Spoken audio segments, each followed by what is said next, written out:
There are three types of jobs, or three types of roles that are resilient at the moment.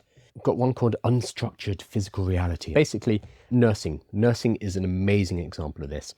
When you are a nurse, you will go to work every day. You don't necessarily know what's going to get thrown at you. You might have to pin someone to a bed. You might need to chase somebody who's running away from the hospital. It's an unstructured physical reality. It requires your physical presence. It's not structured like a production line is, for example.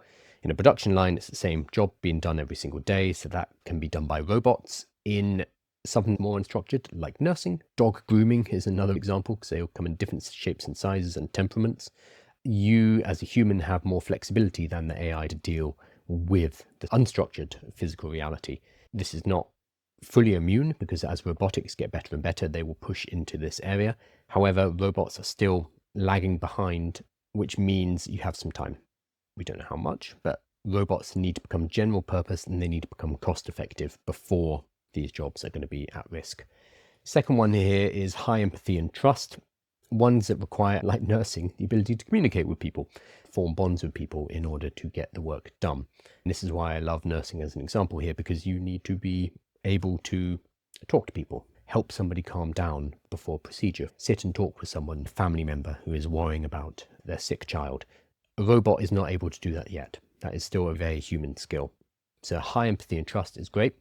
And then anything that has a legal or fiduciary liability roles like law and accountancy are still going to be safe, because we cannot hold an AI legally responsible. We need to hold someone legally responsible so that we can sue them. That's why often we hire a solicitor. That's why we hire a lawyer, because we want to shift some of the legal responsibility on to a lawyer or onto an accountant. That's what we are buying when we buy their services. So as long as AIs cannot be held legally responsible, legal and fiduciary liability puts you in a good and safe position right now.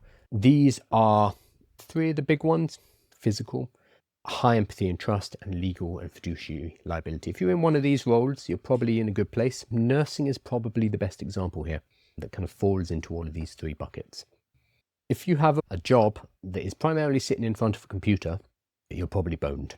If you spend 8 hours a day doing spreadsheets, writing reports, that job is done. Those tasks will be replaced. Anything that requires repetitive, pattern-based work, standardized reviews, data entry, that will be gone. If you're sitting in front of a computer, that task will no longer be around. It's not just about numbers, it's not just about words,